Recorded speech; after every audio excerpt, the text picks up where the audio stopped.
ಗೋಕುಲ್ ಮಸಾಲಾ ರುಚಿ ಮತ್ತು ಸ್ವಾದಿಷ್ಟದ ಪ್ರೀತಿಯ ಸಂಗಮ. ಕುಮಾರಸ್ವಾಮಿ ವಿರುದ್ಧ ಜಿಟಿ ದೇವೇಗೌಡ ಸಮರ, ಸಾರಾ ಮಹೇಶ್ ವಿರುದ್ಧವೂ ಟೀಕಾ ಪ್ರಹಾರ. ಹಾಸನದಲ್ಲಿ ಶಕ್ತಿ ಪ್ರದರ್ಶನಕ್ಕೆ ಸಜ್ಜಾದ ಸಿಎಂ ಸಿದ್ದರಾಮಯ್ಯ. ಎಲ್ಲಾ ಸುದ್ದಿಯನ್ನ ನೋಡೋಣ ರಾಜಕೀಯ ನ್ಯೂಸ್ ಟಾಪ್ 9 ಅಲ್ಲಿ. ದೇವೇಗೌಡರು ಕಟ್ಟಿದ ಪಕ್ಷವನ್ನ ಕುಮಾರಸ್ವಾಮಿ ಡೆಮಾಲಿಷ್ ಮಾಡ್ತಾ ಇದ್ದಾರೆ ಅಂತ ಜೆಡಿಎಸ್ ಶಾಸಕ ಜಿಟಿ ದೇವೇಗೌಡ ಕಿಡಿಕಾರಿದ್ದಾರೆ. ಮೈಸೂರಿನಲ್ಲಿ ಟಿವಿ9 ಜೊತೆ ಮಾತನಾಡಿದ ಅವರು, ಎಚ್ಡಿ ಕುಮಾರಸ್ವಾಮಿ ಈಗ ಬಿಜೆಪಿ ತಬ್ಬಿಕೊಂಡಿದ್ದಾರೆ. ಬಿಜೆಪಿ ಜೊತೆಗೆ ಹೋಗದಿದ್ರೆ ಜೆಡಿಎಸ್ ಏನಾಗ್ತಾ ಇತ್ತು? ದಳ ಉಳಿತಾ ಇತ್ತೇ. ದೇವರು ದೇವೇಗೌಡರ ಶ್ರಮದಿಂದ ಜೆಡಿಎಸ್ ಪಕ್ಷ ಉಳಿತಾ ಇದೆ ಅಂದ್ರು. ಈ ಆರೋಪಕ್ಕೆ ಸಾರಾ ಮಹೇಶ್ ಉತ್ತರ ಕೊಟ್ಟಿದ್ದಾರೆ. ಯಾರು ಕೊಟ್ರೆ ಮೈಸೂರು ಉಸ್ತುವಾರಿಯ? ನಾನಿದ್ರು ನನಗೆ ಕೊಟ್ರೇನಪ್ಪ? ಅವನಿಲ್ದೆ ಸಭೆ ಮಾಡೋಂಗಿಲ್ಲ.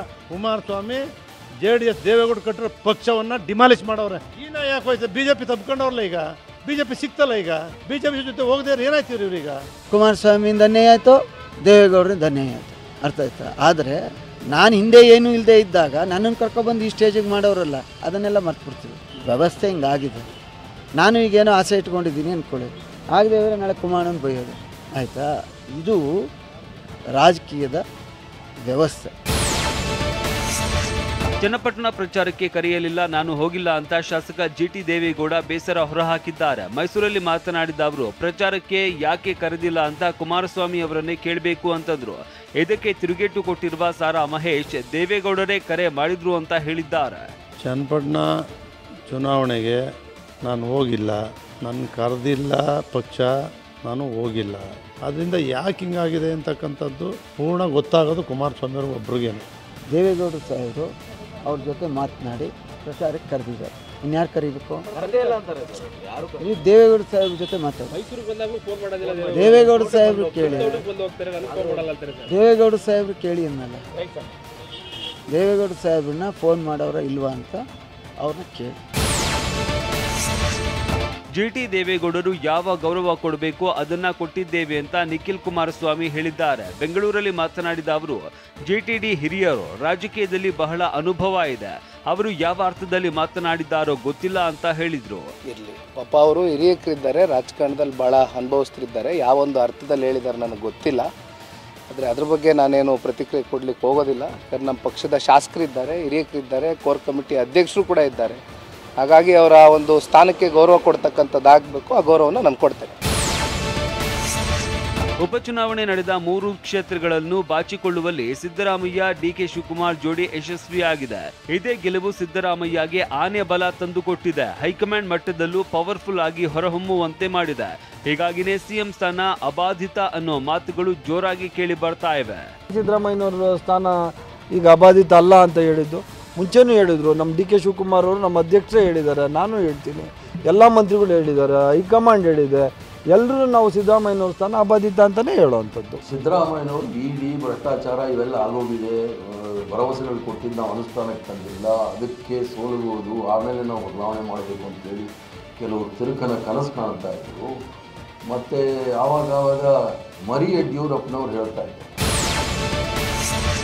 ಉಪಚುನಾವಣೆ ಗೆದ್ದ ಖುಷಿಯಲ್ಲಿ ಕೈಪಾಳ್ಯಕ್ಕೆ ಚೈತನ್ಯ ತುಂಬೋದಕ್ಕೆ ಪ್ಲಾನ್ ಮಾಡಿಕೊಳ್ಳಲಾಗಿದೆ ಅಂತ ಸಚಿವ ಎಚ್.ಸಿ. ಮಹದೇವಪ್ಪ ತಿಳಿಸಿದ್ದಾರೆ. ಸಿದ್ದರಾಮೋತ್ಸವ ಮಾದರಿಯ ಮತ್ತೊಂದು ಸಮಾವೇಶಕ್ಕೆ ಹಾಸನ ಸಜ್ಜಾಗಿದೆ.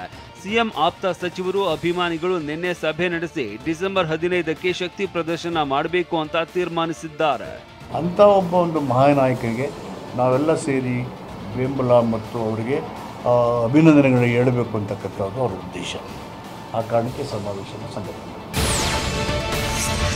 ಮುಂದಿನ ಚುನಾವಣೆಯಲ್ಲಿ ಜನರು ಕಾಂಗ್ರೆಸ್ಗೆ ನಾಮ ಹಾಕ್ತಾರೆ ಅಂತ ವಿಪಕ್ಷ ನಾಯಕ ಆರ್ ಅಶೋಕ್ ಭವಿಷ್ಯ ನುಡಿದಿದ್ದಾರೆ.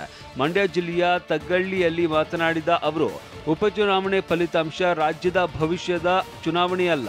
ಸಿಎಂ ಯಾವಾಗಲೂ ತೆರೆದ ಪುಸ್ತಕ ಅಂತಾರೆ. ನಿಮ್ಮ ಪುಸ್ತಕ ತೆರೆದರೆ ಕಾಣೋದೆಲ್ಲ ಲೂಟಿನೇ ಅಂತ ಲೇವಡಿ ಮಾಡಿದ್ದಾರೆ. ಇದು ಈ ಚುನಾವಣೆ ಡಿ ಕೆ ಶಿವಕುಮಾರು ಸಿದ್ದರಾಮಯ್ಯನವ್ರ ಚುನಾವಣೆ ಅಲ್ಲ. ಇದು ಕಾಂಟ್ರಾಕ್ಟರ್ಗಳದು ಹಣದ್ದು ಚುನಾವಣೆ. ಇದು ಅಧಿಕಾರಿಗಳು ಇವ್ರ ಬೆಂಬಲದಿಂದ ಗೆದ್ದಿದ್ದಾರೆ ಹೊರತು ನಿಮ್ಮ ಶ್ರಮದಿಂದ ಏನು ಗೆದ್ದಿಲ್ಲ. ಬಿಜೆಪಿ ಸೋಲಿಗೆ ಯತ್ನಾಳ್ನ ಹರಕುಬಾಯಿ ಕಾರಣ ಅಂತ ಮಾಜಿ ಶಾಸಕ ರೇಣುಕಾಚಾರ್ಯ ಕಿಡಿಕಾರಿದ್ದಾರೆ. ದಾವಣಗೆರೆಯಲ್ಲಿ ಮಾತನಾಡಿದ ಅವರು, ರಾಜ್ಯದ ಜನ ವಿಜೇಂದ್ರ ನಾಯಕತ್ವವನ್ನ ಒಪ್ಪಿದ್ದಾರೆ. ಬಸನಗೌಡ ಯತ್ನಾಳ್ ತೋಳ ವಿಜೇಂದ್ರ ಹೋರಿ ತರ ಹೋರಿ ಮುಂದೆ ಓಡಾಡ್ತಾ ಇದ್ರೆ ತೋಳ ಹಿಂದೆ ಓಡ್ತಾ ಇರುತ್ತೆ ಅಂತ ರೇಣುಕಾಚಾರ್ಯ ಲೇವಡಿ ಮಾಡಿದ್ದಾರೆ. ಏನು ಯಡಿಯೂರಪ್ಪ ಪೂಜ್ಯ ಯಡಿಯೂರಪ್ಪ ಪುತ್ರ ಏನು ಮಾತಾಡೋದು?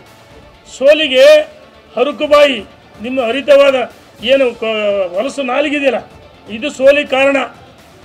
ನಿಮ್ಮ ನಡವಳಿಕೆಗಳು ಸಾಲ ಕಾರಣ. ಇದು ಒಳ್ಳೆಯದಲ್ಲ, ಕೈ ಬಿಡಬೇಕು. ಚುನಾವಣೆ 23 ಸೋಲಿಗೆ ನೀವೇ ಕಾರಣ. ಇವತ್ತು ನಾವು ಯಾರು ಮಾಜಿಗಳಾಗಿದ್ದೀವಿ ಅಂದರೆ ಅವರ ಹರುಕುಬಾಯಿ, ಅವ್ರ ನಡವಳಿಕೆನೇ ಕಾರಣ ಅಂತ ಹೇಳಕ್ಕೆ ಇಚ್ಛೆಪಡ್ತೀನಿ. 2028ಕ್ಕೆ ಕರ್ನಾಟಕದಲ್ಲಿ ಬಿಜೆಪಿ ಸರ್ಕಾರ ಅಧಿಕಾರಕ್ಕೆ ಬರುತ್ತೆ ಅಂತ ಸಂಸದ ಯದುವೀರ್ ಒಡೆಯರ್ ಭವಿಷ್ಯ ನುಡಿದಿದ್ದಾರೆ. ಮಂಡ್ಯ ಜಿಲ್ಲೆಯ ತಗ್ಗಳ್ಳಿಯಲ್ಲಿ ಮಾತನಾಡಿದ ಅವರು, ಉಪಚುನಾವಣೆ ಫಲಿತಾಂಶ ನಮ್ಮ ಪರ ಬಂದಿಲ್ಲ. ಆಡಳಿತ ಪಕ್ಷದ ಪರ ಉಪಚುನಾವಣೆಯ ಫಲಿತಾಂಶ ಬರೋದು ಸಹಜ. ಆದರೆ ನಮ್ಮ ಉತ್ಸಾಹ ಕಡಿಮೆಯಾಗಿಲ್ಲ ಅಂತ ಹೇಳಿದ್ದಾರೆ. ನಾವೇನು ಕಾವಿ ತೋಟ ಸನ್ಯಾಸಿಗಳಲ್ಲ ಅಂತ ಕಾಂಗ್ರೆಸ್ ಎಂಎಲ್ಸಿ ಹರಿಪ್ರಸಾದ್ ವಾಗ್ದಾಳಿ ನಡೆಸಿದ್ದಾರೆ. ಮಂಗಳೂರಲ್ಲಿ ಮಾತನಾಡಿದ ಅವರು, ಉಪಚುನಾವಣೆಯಲ್ಲಿ ವಿಪಕ್ಷಗಳ ಹಣ ಹೆಂಡಕ್ಕೆ ನಾವು ತಕ್ಕ ಉತ್ತರ ಕೊಟ್ಟಿದ್ದೇವೆ. ಗ್ಯಾರಂಟಿ ವಕ್ಫ್ ವಿಚಾರ ಪ್ರಸ್ತಾಪಿಸಿ ಅಪಪ್ರಚಾರ ಮಾಡಿದ್ದಾರೆ. ಆದರೆ ತಮ್ಮ ಕೆಲಸದ ಮೂಲಕ ಉತ್ತರ ಕೊಟ್ಟಿದ್ದೇವೆ ಅಂತ ತಿರುಗೇಟು ನೀಡಿದ್ದಾರೆ.